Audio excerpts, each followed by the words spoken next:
Hold on for 1 second. We have a problem with audio. Hello. Can you hear Zain now? now? Doesn't sound as that well. works. Okay. Yeah.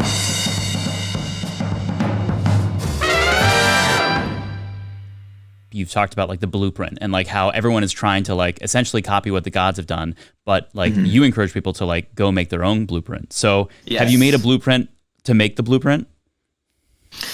Not exactly. I kind of have these like vague musings about what you're supposed to do. I always get a little like it's no one's fault in Twitch chat when they like ask. It's always innocuous. Like, how do I improve my neutral? It's just the most broad question. And I don't know what I'm like. I don't know who you are, who you play, what exactly you need to focus on. I really think it's important for people to try things for themselves before coming to a top players' advice. It's okay once you reach a certain level if you're like really confused about something specific to ask. But generally, I think, everyone's blueprint is going to be different is a thing. Everyone learns differently. Everyone processes things differently. So I think if you enjoy the game enough or anything that you do, it's going to come pretty naturally. Can you share your blueprint? You don't have to. Is it? It's not like confidential or anything. I mean, you kind of touched on it earlier, but it comes down to. So when I first started playing, I got good at a very, very few amount of things. So it was either dash dance grabbing my opponent, just like spacing very minutely outside of my opponent's range and grabbing right as they're about to hit me. And then once I got good at that, I was like, how do I punish them? Because I'm getting these grabs. What do I do next? So then I worked on my punish game an insane amount. I watched every top Marth that I could find. And I copied what I was seeing. And once I became proficient at that, I kind of melded in my own style. Like when you get a hit, I always had to ask myself, what could I do next to improve? How could I have finished it? And so that's kind of where I added my own twist of edge canceling more, adding in pivots to confirm on combo extensions, stuff like that. So it went from this process of copying to adding my own stuff and then spamming that over and over in so here's the process. I would solo practice alone with just a computer. Any technique that I saw, I would just solo practice, and once I was comfortable doing it there, I would do it in friendly matches. And once I would spam it in friendly matches, I would find out where it's good. And then I could employ it in tournament. And it's kind of that process for every unique technique or new neutral discovery that I find. And that's what I still do, honestly. It's just more, it gets harder at a higher level to find out what to work on. You have to watch a lot of your own sets, find your own weaknesses, and then recreate those situations. But that is my general blueprint. So yeah. Do you see yourself as the new guard? The new guard. I think I have broken into that status, yeah. I think Genesis cemented it. Probably the people that I would put under that category are me, Leffen, Plup, and Wizzrobe. Leffen, a little bit older than me, had been in the scene longer, but he still has that. He was really the first one to be called a God Slayer back when Melee had the Air of the Five Gods. So I would still put him in that new guard category. But yeah, I'd say so. So then what's the difference between the old guard and the new guard? That's tricky. There are a lot of similarities. The old guard has their mentality is just so rock solid. I like to think that it's one of my stronger aspects.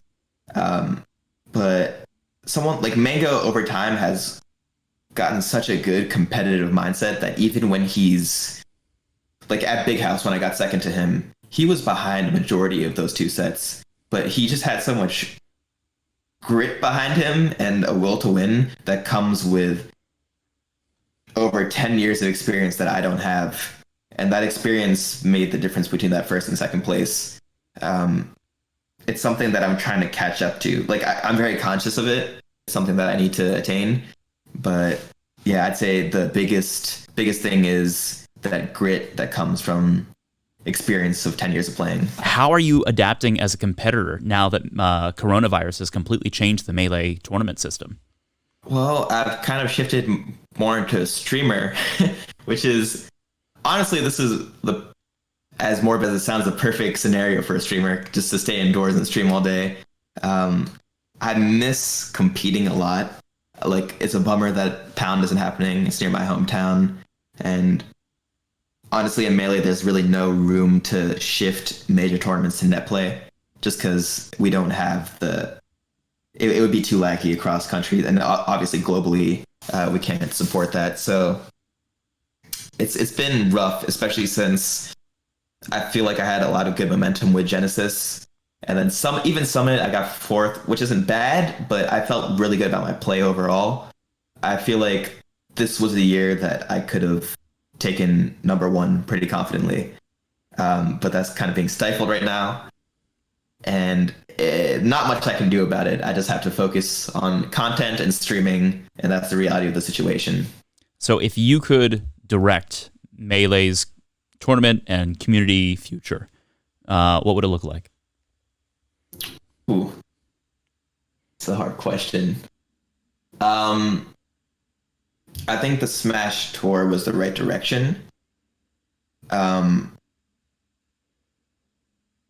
kind of like this idea of having 10 top players just put in a bunch of money from their own pocket and just like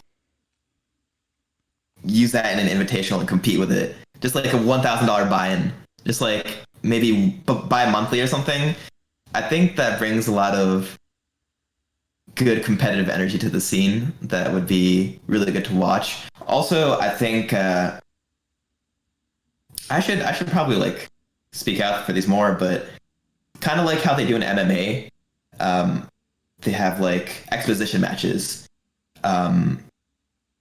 Imagine just like me versus Hungrybox, first to five, $10,000 on the line or something, and then we fill a crowd, and like we sell a bunch of merch related to it and stuff. I think that has a lot of potential.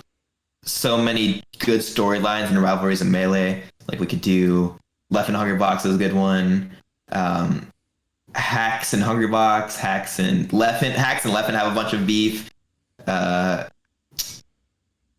There's just so many. So I think that has a lot of good potential. I like that idea of like doing it's the grudge match. He's like, and he's out for blood, and he's not going home until he gets it. Like, yeah. I think really hamming it up would be good for the scene.